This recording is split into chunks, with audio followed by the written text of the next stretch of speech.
Hello guys, welcome to my YouTube channel. तो आज हम यहाँ पर राजस्थान हिस्ट्री का पार्ट सेकंड जो रिवीजन चल रहा है उसको कवर अप करेंगे। तो इसमें गुप्तोत्तर काल है। गुप्तोत्तर काल त्रिपक्षीय संघर्ष के दौरान राजस्थान में आया गया था। त्रिपक्षीय संघर्ष के दौरान गुप्तोत्तर काल राजस्थान में आया गया था। गुर्जर प्रतिहारों की राजधानी भीनमाल थी। गुर्जर प्रतिहारों की राजधानी थी भीनमाल। हिंसांग अपनी यात्रा के दौरान भीनमाल होकर गुजरा था। वो यात्रा कर रहा था तो हिंसांगी वहाँ भीनमाल होकर के गुजर रहा था। वहीं भीनमाल को पीलो मूली लिखता है। वो जो भीनमाल को लिखता है हिंसांग पीलो मूली लिखता है अपनी पुस्तक में।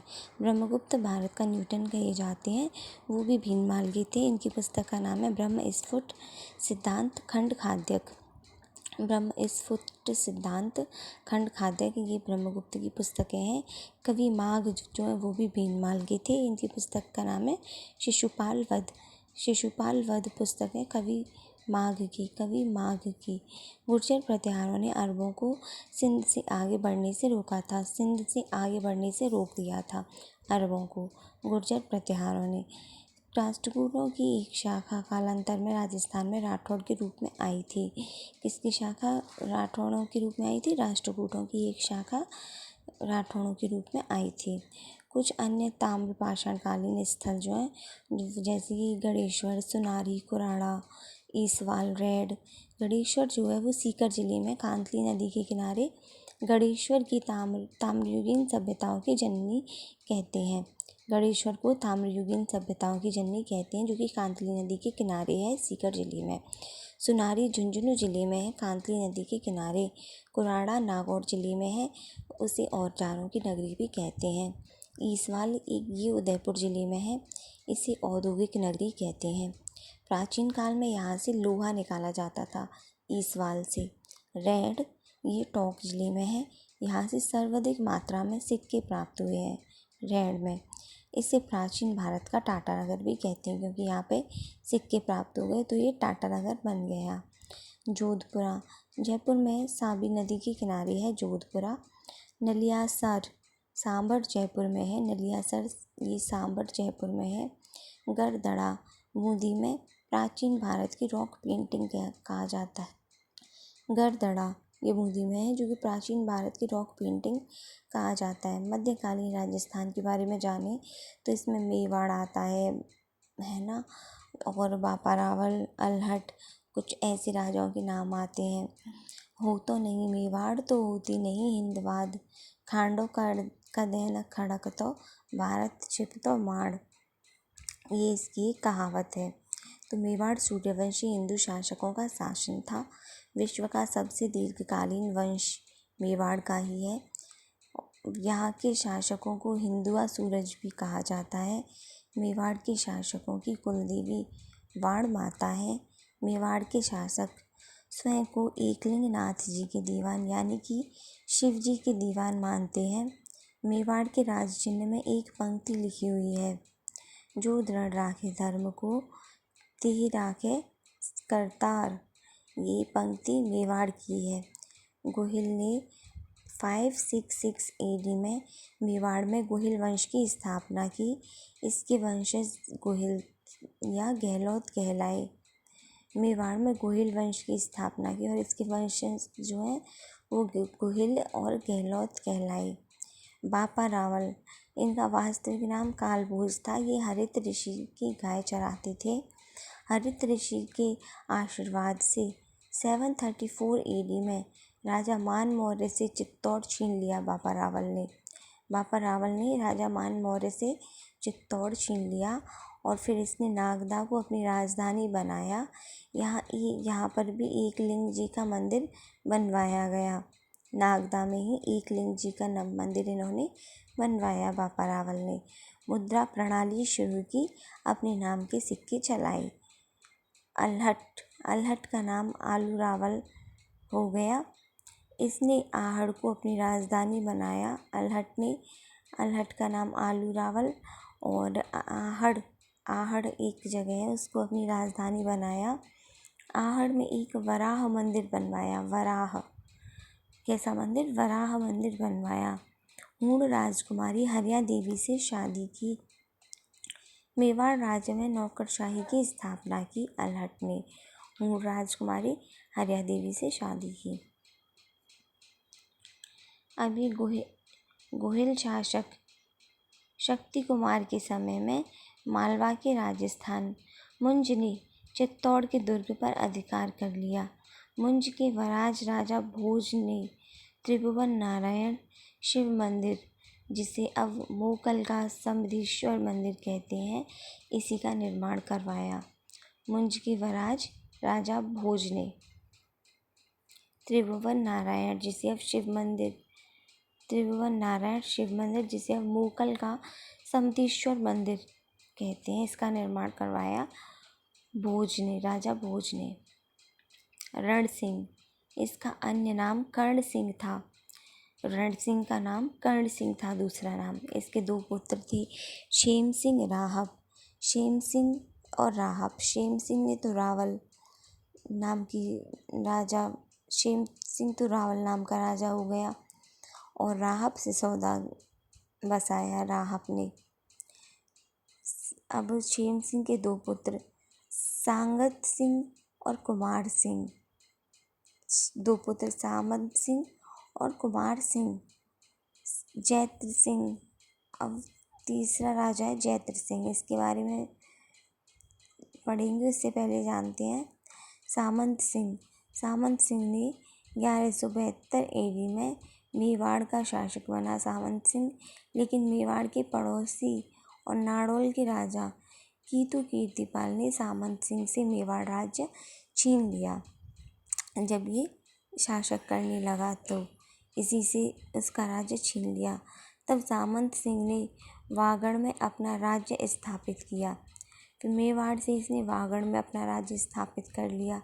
कीर्तिपाल को क्षेम सिंह के छोटे पुत्र कुमार सिंह ने, क्षेम सिंह का एक छोटा पुत्र था कुमार सिंह ने पराजित कर दिया कीर्तिपाल को, जिसने सामंत से मेवाड़ को छीना था। उसी को फिर पराजित कर दिया कुमार सिंह ने।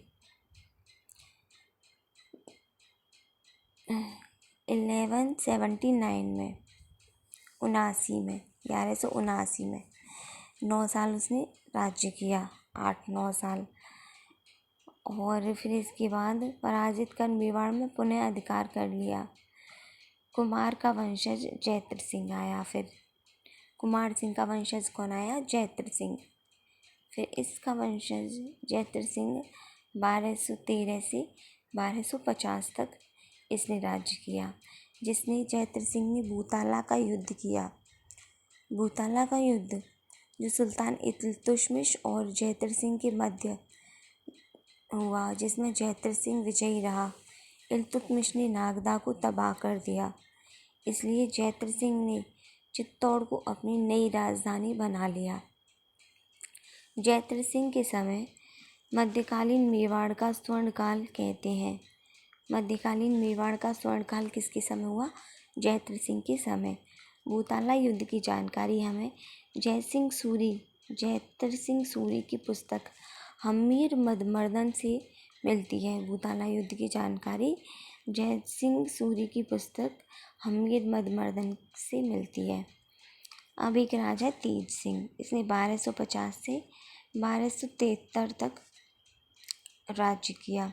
इसके समय बलवन का चित्तौड़ पर आक्रमण हुआ। बलवन एक राजा है, उसने चित्तौड़ पर आक्रमण कर दिया जब तेज सिंह राजा थे उस समय। 1260 में आहड़ में श्रावक प्रतिक्रमण सूत्रचूड़ी नामक ग्रंथ चित्रित किया।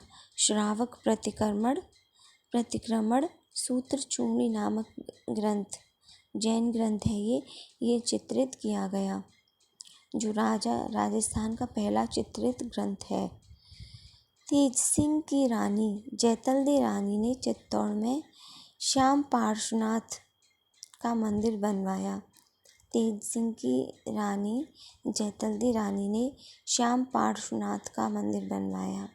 समर सिंह 1273 से 1302 तक इसने राज्य किया। समर सिंह ने 1273 से 1302 तक समर सिंह ने राज्य किया।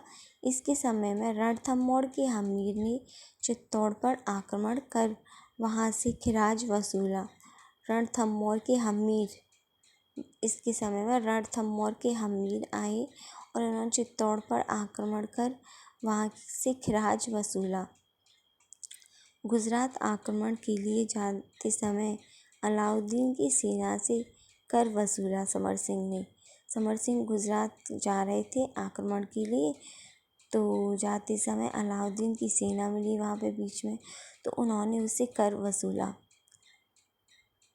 रतन सिंह एक राजा था और ये अंतिम रावल शासक था। रतन सिंह कैसा था? अंतिम रावल शासक। रतन सिंह के एक भाई का नाम था कुंभकर्ण, जो कि यहाँ से नेपाल चला गया कुंभकर्ण, और वहाँ नेपाल में राणाशाही वंश की स्थापना की कुंभकर्ण ने। राणाशाही वंश की स्थापना की कुंभकर्ण ने। रतन सिंह की रानी का नाम पद्मिनी था। ये सिंघल देश के राजा गंधर्व सेन और चंपावती की पुत्री थी। पद्मिनी सिंघल देश के राजा गंधर्व और चंपावती की पुत्री थी। राघव चेतन नामक एक ब्राह्मण ने अलाउद्दीन को पद्मिनी की सुंदरता के बारे में बताया। राघव चेतन एक ब्राह्मण था, उसने अलाउद्दीन को पद्मिनी की सुंदरता के बारे में बताया कि वो इतनी सुंदर है, इतनी ऐसी दिखती है। तो अलाउद्दीन ने चित्तौड़ पर आक्रमण कर दिया। इस आक्रमण के कुछ कारण भी और भी रहे थे। वो थे कि एक तो अलाउद्दीन को साम्राज्यवादी महत्वाकांक्षा थी। सुल्तान की प्रतिष्ठा का प्रश्न था। उसकी प्रतिष्ठा और बढ़ती। चित्तौड़ की सामरिक स्थिति, किले का सामरिक व व्यापारिक महत्व, इस वजह से भी चित्तौड़ की सामरिक स्थिति, किले का सामरिक व व्यापारिक महत्व, इस वजह से भी उसने चित्तौड़ पे आक्रमण किया अलाउद्दीन के 8 माह के घेरे के बाद चित्तौड़ के किले में साका किया गया। इसमें साका और प्लस जौहर, केसरिया और जौहर दोनों ही हुए, उसे साका बोला जाता है। रानी पद्मिनी ने तो 16,000 रानियों के साथ जौहर किया, जो 25 अगस्त 1303 को किया, और राजा रतन सिंह ने अपने महत्वपूर्ण योद्धाओं के साथ केसरिया किया। इसमें गोरा व बादल नामक 2 सेना नायकों ने अद्भुत वीरता दिखाई। सिसौदे गांव का लक्ष्मण सिंह अपने 7 पुत्र के साथ काम आ गया। अलाउद्दीन ने किले पर अधिकार कर लिया। यह चित्तौड़ के किले का पहला साका था। अलाउद्दीन ने किले का नाम खिजराबाद कर दिया और अपने पुत्र खिज़र खां को दे दिया।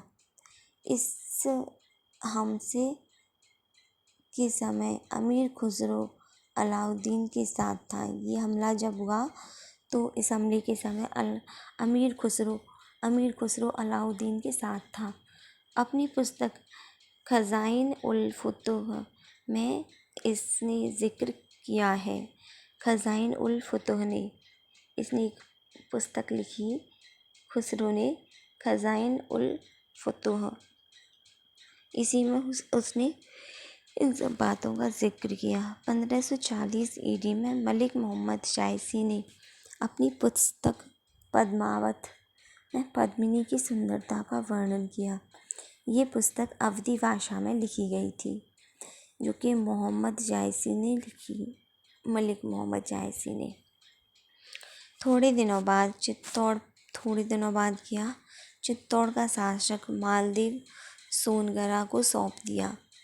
मालदेव सोनगरा को चित्तौड़ का शासक बना दिया। मालदेव जालौर के वानर देव सोनगरा का भाई था। जालौर के वानर देव सोनगरा का भाई था मालदेव। इस मालदेव को मुघाला मालदेव के नाम से भी जाना जाता था। मालदेव को मुघाला मालदेव के नाम से भी जाना जाता था। राजस्थानी साहित्यिक स्रोतों तथा जनयुतियों के अनुसार पद्मिनी पूंगल के पुण्यपाल भाटी की पुत्री थी। राजस्थान की साहित्यिक स्रोतों तथा जनयुतियों के अनुसार पद्मिनी पूंगल के पुण्यपाल भाटी की पुत्री थी। पद्मिनी पूंगल के पुण्यपाल भाटी की पुत्री थी। पद्मिनी पूंगल के पुण्यपाल भाटी की पुत्री थी। पूंगड़ गंदरी पद्मिनी तू रानी सिरमौर जैसलमेर जन्म लियो परणी गद चित्तौड़। ये बाकी एक कहावत है पद्मिनी के ऊपर। गोरा बादल री चौपाई नामक पुस्तक हेमरत्न सूरी ने लिखी। गोरा बादल री चौपाई एक पुस्तक का नाम है। गोरा बादल री चौपाई जो कि हेमरत्न सूरी ने लिखी। हेमरत्न सूरी ने। अब एक राजा आता है हम्मीर। हम्मीर राजा 1326 से 1364 AD तक इसने राज्य किया। 1326 से 1364 AD तक राज्य किया। हम्मीर सिसौदे गांव के लक्ष्मण सिंह का पोता था। सिसौदे गांव के लक्ष्मण सिंह का पोता था हम्मीर, जो चित्तौड़ के पहले साके में काम भी आ गए थे। इनके पिता का नाम अरी सिंह था। हम्मीर के पिता का नाम अरी सिंह। हम्मीर ने मालदेव सोनगरा के बेटे बनवीर सोनगरा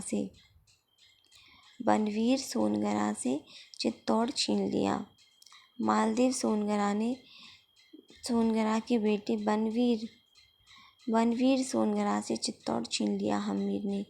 चूँकि यह सिसौदे गांव से आया था इसलिए मेवाड़ की राजा अब सिसौदिया कहलाने लगी। मेवाड़ में राजा व शाखा की स्थापना हुई। हम्मीर ने मालदेव सोनगरा के बेटे बनवीर से चित्तौड़ छीन लिया। क्योंकि वह सिसौदे गांव से आया था इसलिए मेवाड़ का राजा अब सिसौदिया कहलाने लगे। मेवाड़ का राणा व शाखा की स्थापना हुई। यहाँ पे ये जो राजा हुए सबसे पहले राहब, उसके बाद सिसौदा जो है वो राणा था। इसके बाद लक्ष्मण सिंह के बाद अरी सिंह के बाद हम्मीर, जो ये हम्मीर और सिसौदा राणा हुए। मेवाड़ के राणा में परिवर्तित हो गए। जो रावल कहते थे वो राणा कहलाने लगे। सिंगौली का युद्ध कब हुआ? ये हम्मीर और मोहम्मद बिन तुगलक के बीच हुआ। सिंगौली का युद्ध किसके बीच हुआ? हम्मीर और मोहम्मद बिन तुगलक के बीच। कीर्ति स्तंभ प्रशस्ति में हम्मीर को विषम घाटी पंचानंद कहा गया है। कीर्ति स्तंभ प्रशस्ति में हम्मीर को विषम घाटी पंचानंद कहा गया है। कीर्ति स्तंभ प्रशस्ति में हम्मीर को विषम घाटी पंचानंद कहा गया है। विषम घाटी पंचानंद कहा गया है। विकट युद्धों में शेर के समान।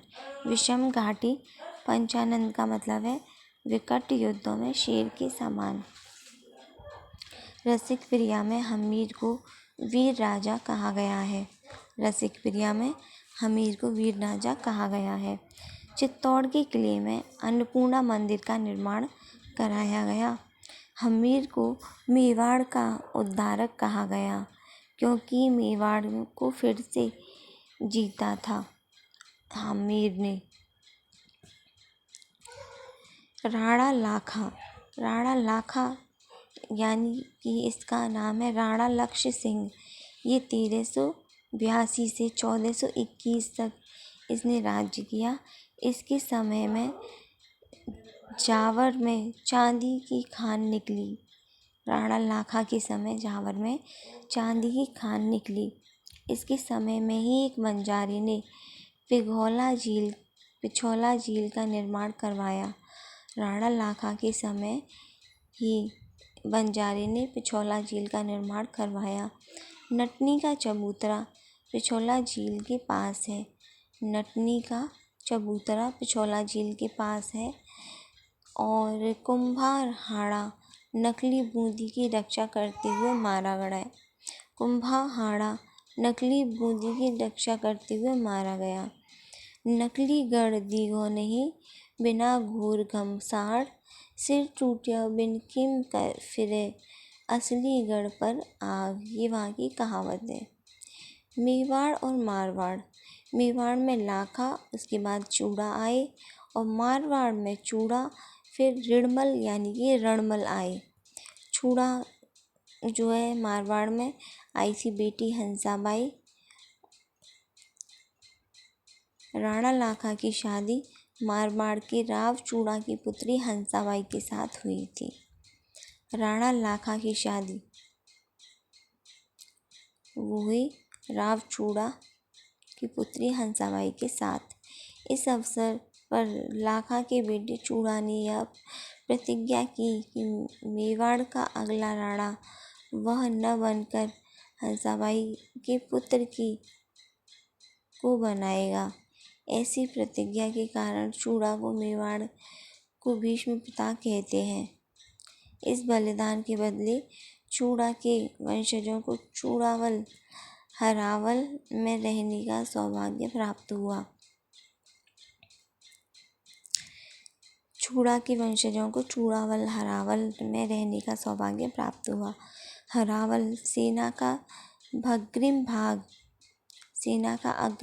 हरावल क्या है? सेना का अग्रिम भाग है जो सबसे पहले युद्ध लड़ता है। चूड़ावत को सर्वाधिक 4 प्रथम श्रेणी के ठिकाने दिए गए। चूड़ावतों को सर्वप्रथम 4 प्रथम श्रेणी के ठिकाने दिए गए।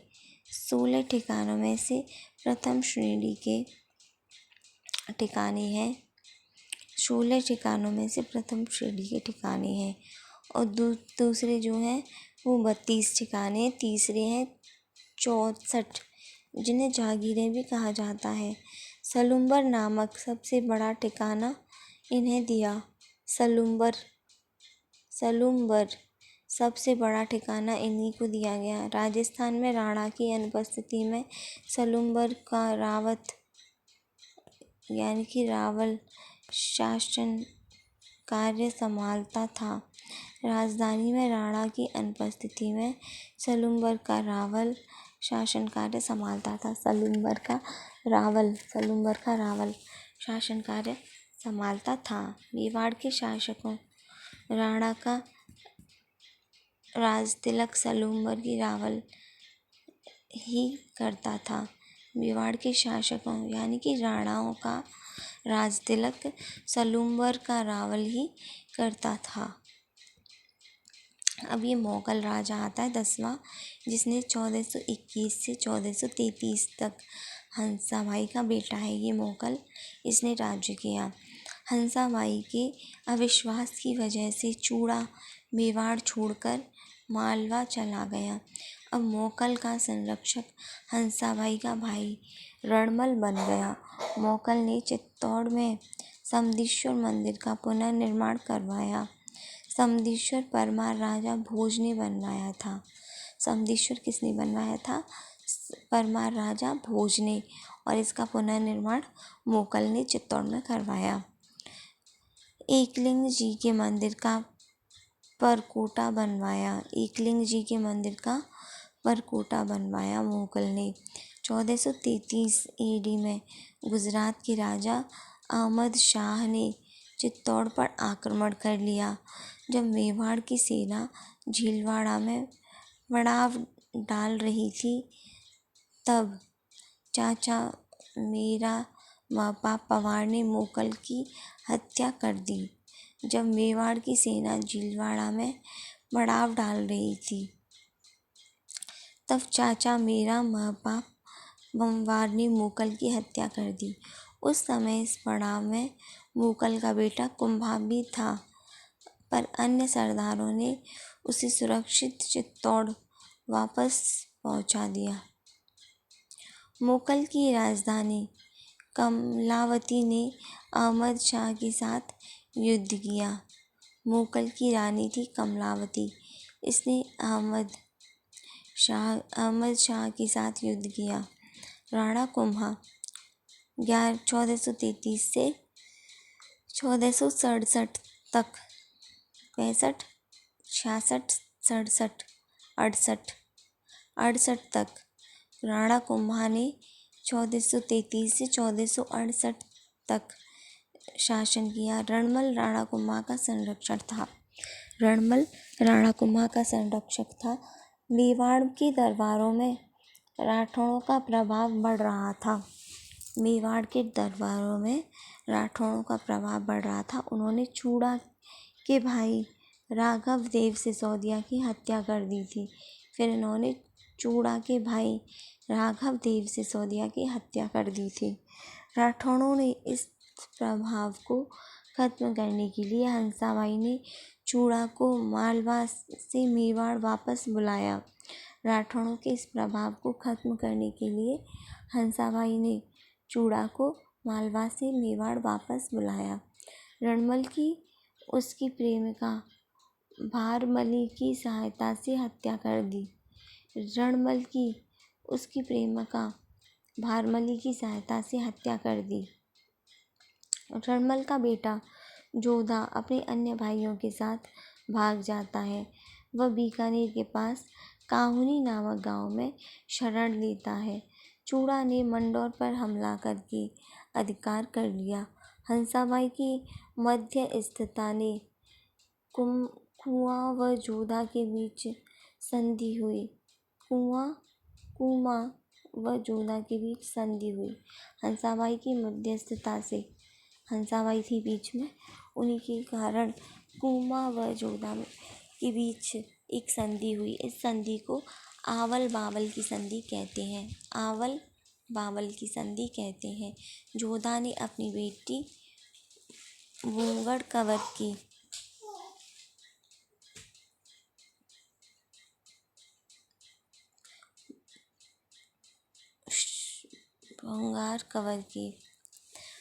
श्रृंगार कंवर की शादी कुम्हा के बेटे रायमल से कर दी।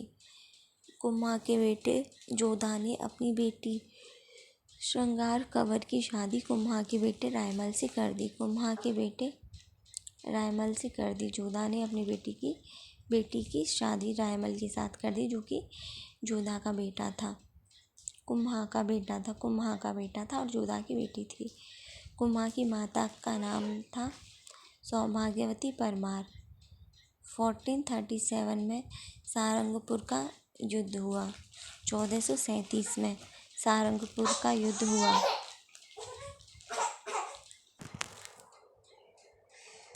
अभी मैंने बताया सारंगपुर का युद्ध 1437 में हुआ, जो कि कुम्हा और महमूद खिलजी के बीच में हुआ था। कुम्हा इस युद्ध में विजयी रहता है, जो कि मालवा का सुल्तान रहता है। इस विजय के उपलक्ष्य में चित्तौड़ में विजय स्तंभ का निर्माण करवाता है। इस विजय स्तंभ को कीर्ति स्तंभ भी कहा जाता है। जब कुम्हा जीत के आया, महमूद खिलजी थे, तो इसने एक विजय स्तंभ बनवाया। इसी विजय स्तंभ को कीर्ति स्तंभ भी कहते हैं।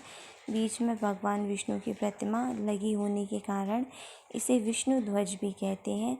विजय स्तंभ, कीर्ति स्तंभ, विष्णु ध्वज भी कहते हैं इसे मूर्तियों का अजायब घर भी कहते हैं। विष्णु ध्वज, विजय स्तंभ, कीर्ति स्तंभ और मूर्तियों का अजायब घर भी कहते हैं।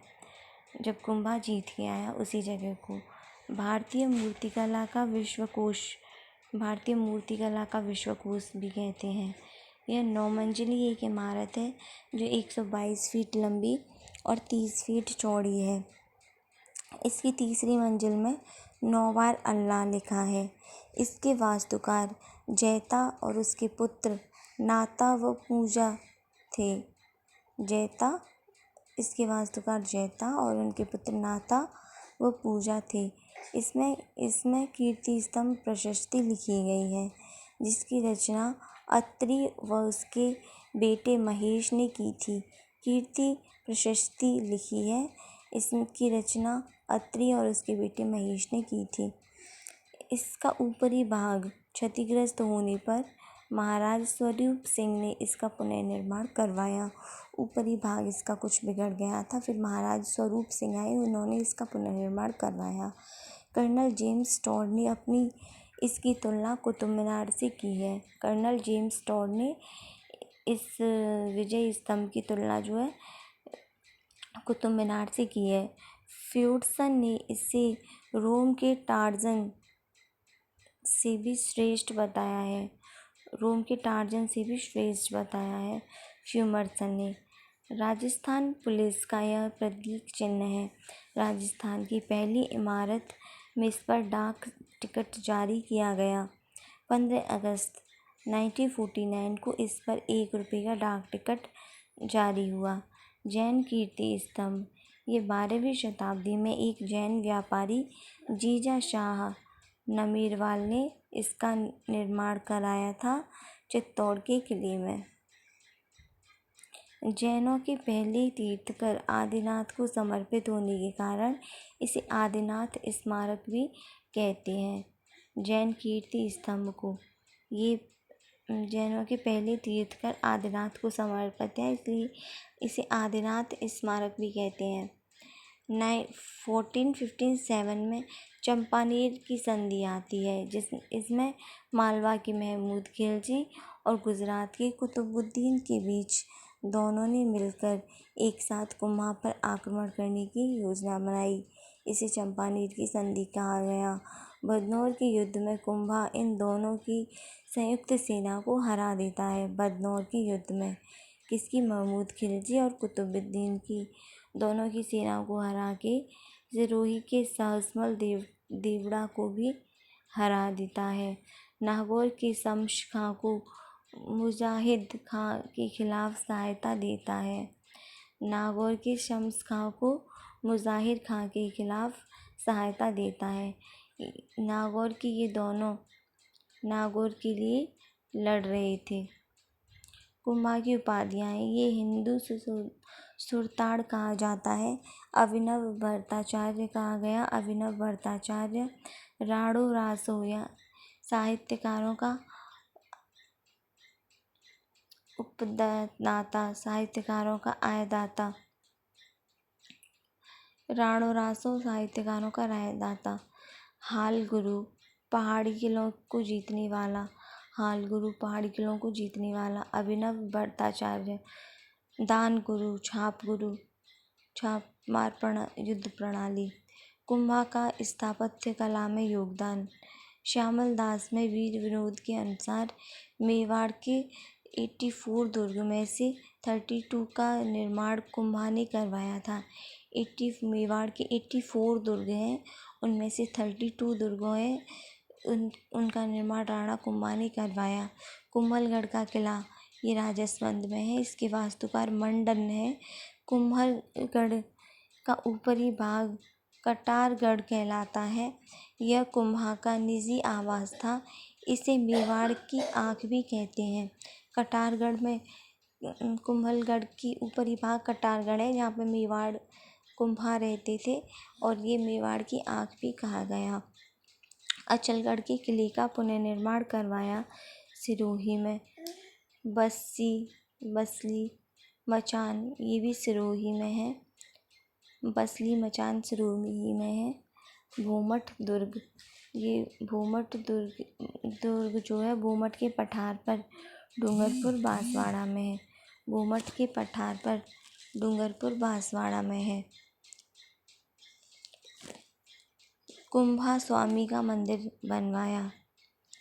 कुम्हा ने तीनों किलों में, चित्तौड़ में, कुम्भलगढ़ व अचलगढ़ में कुम्हा स्वामी का मंदिर बनवाया। तीनों किलों में, चित्तौड़, कुम्भलगढ़ और अचलगढ़ में।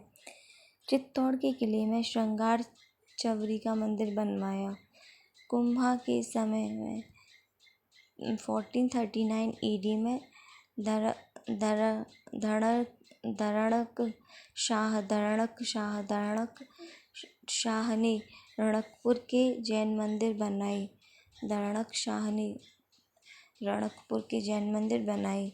चौमुखा मंदिर बनवाया। रणकपुर के जैन मंदिर में एक मंदिर है। चौमुखा मंदिर रणकपुर के जैन मंदिर में एक मंदिर है चौमुखा मंदिर। इसके वास्तुकार है देवपाग। इसके वास्तुकार है कुम्हाई एक अच्छा संगीतज्ञ था। वह इसके संगीत गुरु सारंग व्यास थे। कुम्हा के संगीत गुरु सारंग व्यास। कुम्हा द्वारा रचित संगीत ग्रंथ सूर्ण प्रबंध, कामराज रतिसार, जयदेव की गीत गोविंद पर टीका लिखा। सूर्ण प्रबंध, कामराज रतिसार, जयदेव की गीत गोविंद पर टीका लिखा। रसिक प्रिया, चंडी शतक पर भी टीका लिखी।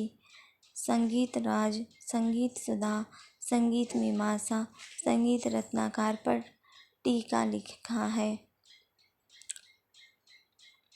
कुम्हा के दरबार में एक विद्वान थे कान्हा व्यास। इनकी पुस्तक एकलिंग महात्म्य कान्हा व्यास की पुस्तक एकलिंग महात्म्य थी। एकलिंग महात्म्य के पहले भाग की रचना कुम्हा ने की थी। एकलिंग महात्म्य के पहले भाग की रचना कुम्हा ने की थी, जिसे राजवर्णन कहा जाता है। खंडन की पुस्तकें, मंडन की पुस्तकें, वास्तुकार देवमूर्ति प्रकरण, राजवल्लभ, रूप मंडन, वास्तु मंडन, प्रसाद मंडन, शगुन मंडन।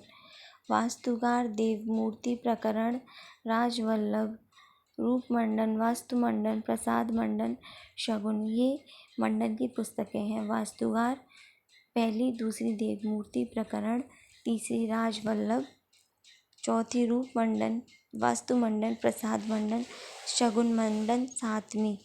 मंडन के भाई का नाम नाथा था।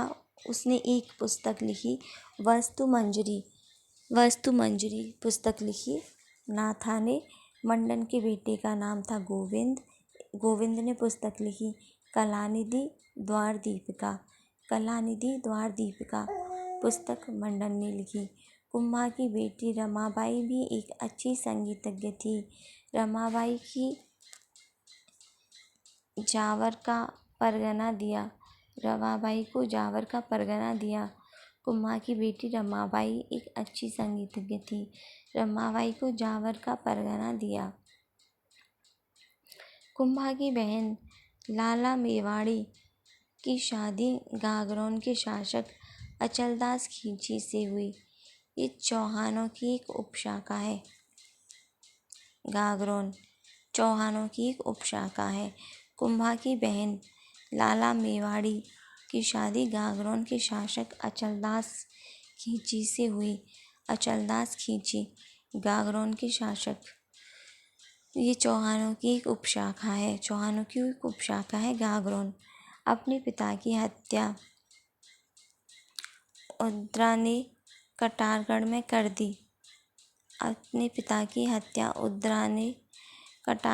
कर दी। इसलिए उद्रा को पितृहत्या भी कहते हैं। महाराणा कुम्भा के काल में ही रणकपुर के जैन मंदिर का निर्माण 1439 AD में एक जैन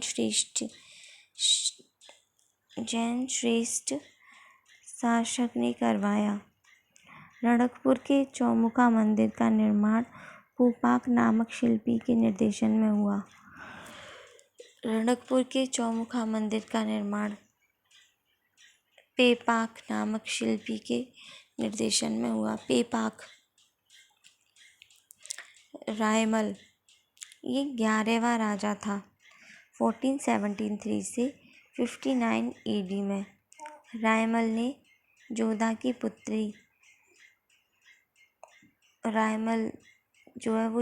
पुत्री थी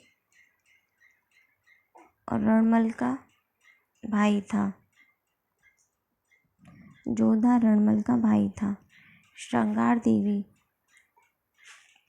रणमल की पत्नी ने चित्तौड़ के पास घोसुंडी बावड़ी का निर्माण करवाया। श्रृंगार देवी रणमल की पत्नी, इन्होंने चित्तौड़ पर घोसुंडी बावड़ी का निर्माण करवाया। घोसुंडी में 2वीं सदी का एक अभिलेख प्राप्त हुआ है। जो राजस्थान में वैष्णव धर्म का पहला अभिलेखीय साक्ष्य है। वैष्णव धर्म का पहला अभिलेखीय साक्ष्य है जो कि गौसुंडी में मिला। रायमल ने चित्तौड़ के किले में अद्भुत शिव मंदिर का निर्माण करवाया। रायमल ने चित्तौड़ के किले में अद्भुत शिव मंदिर का निर्माण करवाया। पृथ्वीराज रायमल का ज्येष्ठ पुत्र था। इसे उड़ना राजकुमार के नाम से जानते थे। अपनी पत्नी तारा के नाम पर इसने अजमेर के किले का पुनर्निर्माण करवाकर इसे तारागढ़ नाम दिया। पृथ्वीराज ने अपनी पत्नी तारा के नाम पर इसे अजमेर के किले का पुनर्निर्माण करवाकर इसे तारागढ़ नाम दे दिया। पृथ्वीराज की 42 खम्भों की छतरी कुंभलगढ़ के किले में बनी हुई है। 42 खम्भों की छतरी पृथ्वीराज की 42 खम्भों की छतरी कुंभलगढ़ किले में बनी हुई है। पृथ्वीराज को जीजा जगमाल देवड़ा ने पृथ्वी को जहर दे दिया। पृथ्वीराज के जीजा जगमाल देवड़ा ने पृथ्वीराज को जहर दे दिया। जयमल सोलंकियों के खिलाफ लड़ता हुआ मारा गया। जयमल सोलंकियों के खिलाफ लड़ता हुआ मारा गया। तारा के पिता का नाम सुरताड़ सोलंकी था। सुरताड़ सोलंकी। अब ये 13वां राजा महाराणा संग्राम सिंह था। 13वां राजा महाराणा संग्राम सिंह। इसने 1509 से 1527 ईडी तक राज्य किया। कुंभा के पौत्र रणमल के पुत्र थे महाराणा संग्राम सिंह। कुंभा के पौत्र रणमल के पुत्र महाराणा संग्राम सिंह। एक चारण महिला की भविष्यवाणी सुनकर पृथ्वीराज व जगमाल ने सांगा पर आक्रमण कर दिया। सांगा को अपना एक हाथ खोना पड़ा। सांगा वहां से भागकर सेवंती गांव के रूपनारायण मंदिर में पहुंचता है। सेवंती गांव के रूपनारायण मंदिर में पहुंचता है। यहाँ पर मारवाड़ का बीदा जैतमालोत राठौड़ों की उपशाखा सांगा की रक्षा करता है। यहाँ पर मारवाड़ का बीदा जैतमालोत राठौड़ों की उपशाखा सांगा की रक्षा करता है। बीदा रक्षा करते हुए लड़ता हुआ मारा जाता है। जैतमाल दल जूझिया करवाला कटे सांगो मांगे चित्रकूट चित्तौड़ सिर बीदा जटे। ये बदले में ये उसकी कहावत है। सांगा यहाँ से श्रीनगर अजमेर में करमचंद पंदार के यहाँ शरण लेता है। सांगा यहाँ से श्रीनगर अजमेर में करमचंद पंवार के यहाँ शरण लेता है। खानवा का युद्ध 1527 से 17 मार्च राणा सांगा और बाबर के बीच में। खानवा का युद्ध 1527 से 17 मार्च राणा सांगा और बाबर के बीच में हुआ। 1517 से खातौली का युद्ध और बाड़ी का युद्ध इब्राहिम लोदी के खिलाफ। दोनों युद्धों में राणा सांगा जीतता है। दोनों युद्धों में खातौली का युद्ध और बाड़ी का युद्ध दोनों युद्धों में राणा सांगा जीतता है जो इब्राहिम जोधा के खिलाफ लड़ा गया। गागरोन इब्राहिम के खिलाफ दोनों युद्धों में राणा सांगा जीतता है। गागरोन के युद्ध में मालवा के सुल्तान महमूद खिलजी सेकंड को हराता है।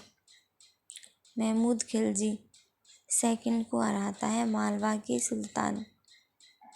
गागरोन के युद्ध में इस समय गागरोन का किला सांगा के दोस्त में मेदिनी राय चंदेरी के राजा के पास था। सांगा के दोस्त मेदिनी राय चंदेरी के राजा के पास था। गुजरात की रियासतें ईडर में के उत्तराधिकार के प्रश्न पर गुजरात राजा मुजफ्फर शाह को हराया। गुजरात की रियासत ईडर के उत्तराधिकारी के प्रश्न पर गुजरात के राजा मुजफ्फर शाह को हराया। बयाना के युद्ध में सांगा बाबर को हराता है। खानवा के युद्ध में बाबर इस युद्ध से पहले जिहाद की घोषणा कर दी। मुसलमानों ने तमगा कर हटा दिया। शराब के व्यक्तिगत सेवन पर रोक लगाई। राणा सांगा ने